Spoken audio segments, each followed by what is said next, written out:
Shalom, everyone. I am YAHUAH. If you want to know where we are in time, if you want to know, are we in a tribulation? Are we in a curse? Are we a cursed people?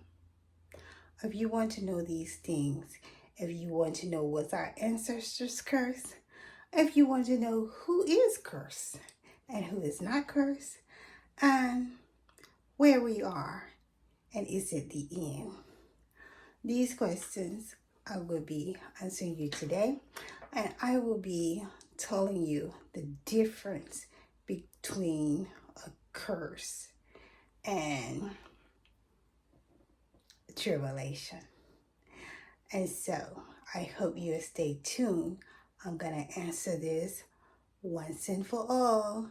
And the Holy Father YAHUAH has prompted me to do a series on this subject because it is very much over taught in a different way. And so first I want to say I make no apologies for what the Creator has given me to say, but I speak against no one. I love all my brothers and sisters in the new awakening at wherever level they are at. And I'm not saying that anything they're teaching is wrong. I'm saying what the Creator gave me. And I am positive that if you want the same information and you line your life up with His true commandments and honor His name, He will give you the same information. So again, I thank you. And I'm going to get into some text today. First, I want to help you understand what is a curse. Now, you could look these things up, and I'm going to put a summary on them. What is a curse? Well, first of all, what is a curse from the Creator YAHUAH standpoint? You know that the Creator is the same yesterday, today, and forever. Always the Creator curse have been on the land of a people. I'll show you where it changed. But the Creator curse is mainly on the land of a people, that you will not prosper from your land, that you would not be able to produce enough to sustain yourself from the land. That is what a curse is. Under the curse, the Creator don't need nobody to help him do anything. The Creator would not make a tool or an instrument out of an evil people over His children in a curse. He's gonna do it. He's gonna do His own judgment. He don't need no help. So that's what a curse is. When the Creator put a curse on you, it's nothing you will be able to do from the land. Okay? And what is a tribulation? Now, I am also summarizing, but you can look this up. It is plainly in the dictionary and in the Wikipedia that it is an oppression of others. The persecution and oppression of others. So the Creator don't need nobody to put forth His curses for Him. And neither will the Creator ever put an evil nation over His children to make them sin and fall into sin. And that is what has been done to us today. We've been made to fall into sin through idol worship and worshiping on the wrong day. So He would never, ever do that. I don't care what any other text say. That text is a lie if it don't line up with the true character of the Creator, the Father, YAHUAH. So first I'm going to go to Matthew 24th chapter. And here in the 9th verse, we're going to begin to understand this tribulation. And it's going to bring it into focus for you and your family and your future generations. So, I'm not going to uplift the lie that's being told and being put forth in the text, because many alterations is in the text. If it had not been, our enemy would not have given us the text. They took the name out of the text 7,000 times. So that's telling you they're willing to write evil in the text. Okay, so here in Matthew, the 24th chapter, starting in the 9th verse, and it says, "Then they will deliver you up to tribulation and murder you, and you will be hated by all nations for my name, YAHUAH's sake. And then many will offend and betray each other, and will hate one another.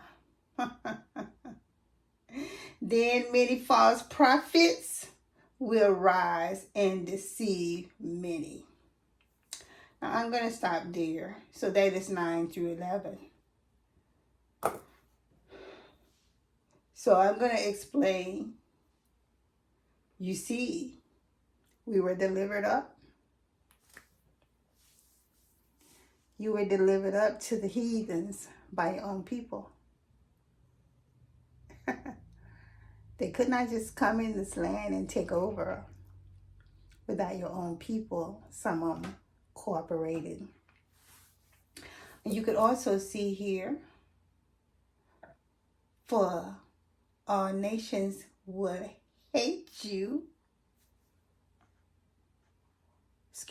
All nations will hate you for his name's sake. Do you see that? Excuse me, my phone is going on. But do you see that? There's a clear indication that it's talking about the tribulation at the end of time. When Messiah was here, it was at the end. It was at the beginning of the end. And we'll see that in the Revelation. So, those are 3 points already. They delivered you up. They murdered you. It is said to have been murdered of our people over 100 million, which I believe, but I believe it was paper genocides, which still exists today. Paper genocides say that you don't exist. You died out. You are extinct. That's what it said. But it's a lie. But I'm going to focus on this lie of the curse today. So that's 2 points. You delivered up, you're murdered, and you hate it.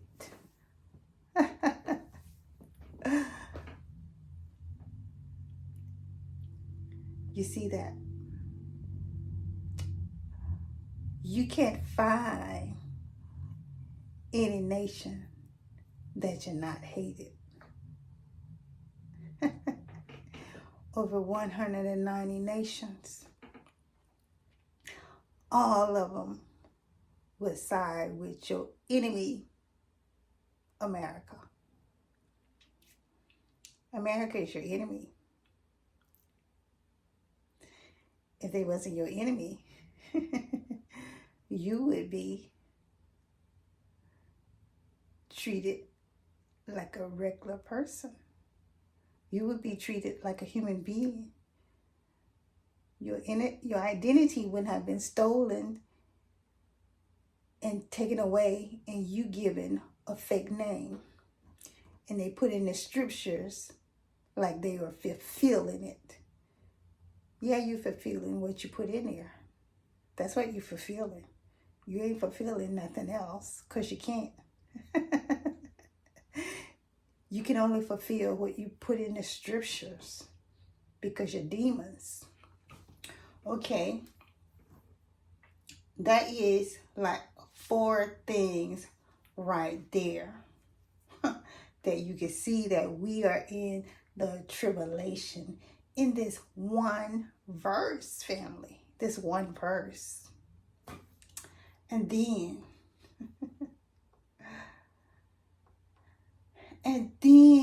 many will offend and betray one another. Can't you see that today? And people are saying, what's wrong with, they call us black, but that's not who we are. We are indigenous. What's wrong with black? I would say it so you can recognize it. America. There's nothing wrong with us. We are trying to live. We are trying to find favor with the enemy to survive. But anyway, that's not the point. My point is for you to understand that this is a tribulation and not a curse. And this is at the end of time that the Messiah, Yahushua, spoken of. And then lastly, many false prophets will arise and deceive many. Now, some people think a false prophet is someone who don't tell the truth only. But a false prophet is whoever do not keep the commandments of the Creator. Whoever don't lift up the commandments of the Creator. And so I'm going to help you identify the false prophets. Everybody who worship Jesus. Everybody who call the Creator YAHUAH God and Lord. Everybody who dishonors the Holy Creator YAHUAH's Sabbath day that He put in place. All of those are false prophets. So I just want you to grasp here these false prophets. So that is probably 99.99% of all the prophets in the world. I'm going to tell you, as it was in the day of Noah, so shall it be in the end. So with Noah, when Elijah, after Noah, had one prophet to 450 of Baal. So I'm telling you today, these are false prophets, you see. All of them. Some of them are my so-called friends. But still, I'm helping you identify. So what I want you to see here in Revelation, here in Matthew 24, 9 through 11, all these things are into play of a tribulation instead of a curse and a captivity at the end of time. It's a tribulation. And in Romans we will find, let me go there, because I just want you to understand the importance of it. Romans 5 and 3, I'm going to show you where you have needs of, what did it say, Romans? I'm sorry. Okay, Romans 5. Okay, so I just want to read that to you because I want you to understand the purpose of the tribulation. This is Paul speaking. He said, and not that But we also glory in tribulation, knowing that the tribulation produces perseverance and character and hope. So what is the tribulation for? It's to weed out the false, to weed out the fake, to weed out those who don't love the truth. So as I said, this is a series, and this is the first part of the series. And I will continue on to show you in other scriptures that this is a tribulation and not a curse. Thank you. Shalom.